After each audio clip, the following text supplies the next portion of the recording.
Welcome to another episode of Nathan Builds Robots. Today we're here with Greg Paulson from Xometry. You might recognize him from my previous video where we toured his lovely factory. It was like Willy Wonka and the chocolate factory, but with 3D printers. We're here at RAPID TCT, and Xometry is just showing off all of their amazing printing capabilities.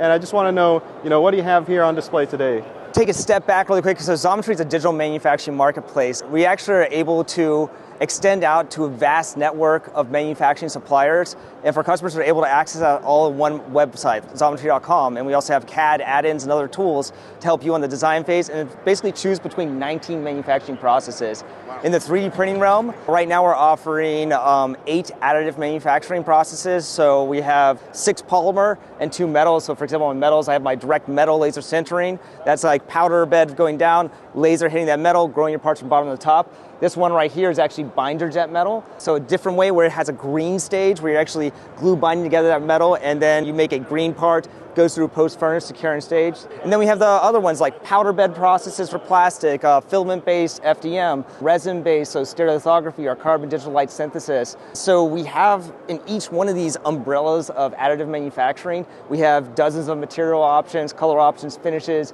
you name it. So we're just one stop, a couple clicks away from making some great parts. One of the best things I think about Xometry is you can design your parts and then pick out the best material for it. If you're just 3D printing stuff at home with your own machines, you're very limited on what machines you have access to. Versus on Xometry, you can just go through, pick from all different processes and materials. You said you had 19 different processes, but like how many different materials do you have? Oh gosh, hundreds of materials. And then when you combine the finishes and the other capabilities to it, you could just do so much to kind of get what you need out of your project.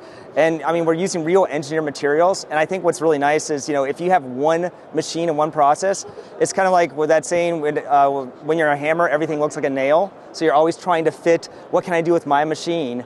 With us, we have options. We can look at strengths, trade-offs, look at your budget, quantities needed, and sometimes it makes sense to move from additive to a hybridized process. This is kind of fun. I actually just did a webinar on this as well through Xometry, but this is a project we did with Autodesk, their Fusion 360 factory experience, and we built all the mechanical components for this. But in this case, it made sense for their cosmetic needs to actually move to a low volume injection mold for this casing. We actually used production 3D printing multi-jet fusion for the rubber-like, touch interface Can here. I take a look at that? The way these badges work is you kind of mate them up to each other, share information, play games with each other. So it's kind of a cool little smart badge for their New Orleans event they did. So how many of those did you end up producing? So this is low volume. So for the factory experience, customers had the chance to kind of put it all together. We made about 450 sets of these. Wow. So with injection molding, that's something where sometimes injection molders, they saw that quantity and be like, no, I wouldn't do that. But we have the ways of doing low volume all the way up to high production. But for the 3D printing, what's cool about that is all these rubber parts, we were able to nest them in 3 dimensions together. And this came out to over 2,000 pieces made in a couple builds in less than a week. Wow. So it's just kind of incredible what you can do with 3D printing. How do you get in touch with Xometry to help with a specific application? That's a really good question. So we have a lot of automation on our website. We also have a lot of resources, design guides, and tools that you can download. If you want to speak to a representative, the quickest way is either through our live chat or support at Xometry.com, and you can talk to one of our leads. So I'm the Director of Applications Engineering. We have a whole team of applications engineers with specialties in all the technologies that we offer. And we're able to help we listen, 2 ears, 1 mouth. We listen to what your needs are. We can work out some solutions for you. And also, I like to introduce technologies that you may not even be aware of, especially if you live in the desktop world. There's a lot of processes just that don't scale down yet that we have access to, like laser sintering, for example. So you get access to a lot of expertise by going that route? Oh, absolutely, absolutely. So what are some of your favorite prints that you have on display here? Let's just go over a few of them. I mean, I just have to show this off because people ask all the time, like, why do you have a piece of toast here? One of our technologies is PolyJet 3D printing. It can hit over 600,000 Pantone verified color combinations. It is, imagine like an inkjet printer, but it just has a third dimension to it. So I'm putting together little micro droplets of liquid resin that have different solid colors, and they blend together to create this color, but it has thickness, so I'm able to build my parts from the bottom to the top. You could take full 3D scan data, like this 3D scan piece of toast. Wow, this is a very high resolution piece of toast. It is actually that's actually a really good file. How big is the file for this thing? That was a couple hundred megs, I believe, to produce. That's actually not that bad. I've seen worse. It wasn't bad, but what was really nice, it was 3D scan data that was also watertight. So I didn't have to repair it, because sometimes the nightmare is in the repairing of the file type. But it just kind of shows you what you can do when you have a great file, especially with color information. Now there's technologies that can keep up with it. Usually the technology is the limit. In this case with PolyJet, the file right now is the limit as far as what you can do with that color and even multi-material combination. So that's definitely one of my favorite hits. The other one I always like to show is more practical, but it's a unique finish that we can do. So multi-jet fusion, sorry, I got a lot of prints here. Multi-jet fusion is a powder bed process that can fuse nylon materials and other materials. We have TPUs, and the base finish is usually this kind of matte gray. Almost has a sugar cube-like texture to it. We can dye it different colors, but we can also do a chemical vapor smoothing. I love chemical vapor smoothing because it takes something like this and it turns it into what looks like an injection molded part. And it's not a spray paint, it's not a coating. I'm actually using a solvent material in a closed cell system. It is chemically melting the surface, kind of liquefying it. The surface evens out, and then the parts get heated up. That solvent evaporates away. Nothing's exposed to the air. This is all in a closed container, and you get a part that has a semi-gloss look. What's nice about it is it is automated. I rack these parts, so I can put a bunch of parts in at once, so it's also cheap for you as a customer. Like at quantity 1, I think it adds maybe 14 bucks to your part, versus if you had to do anything with labor, you're instantly adding someone's hour time spray painting.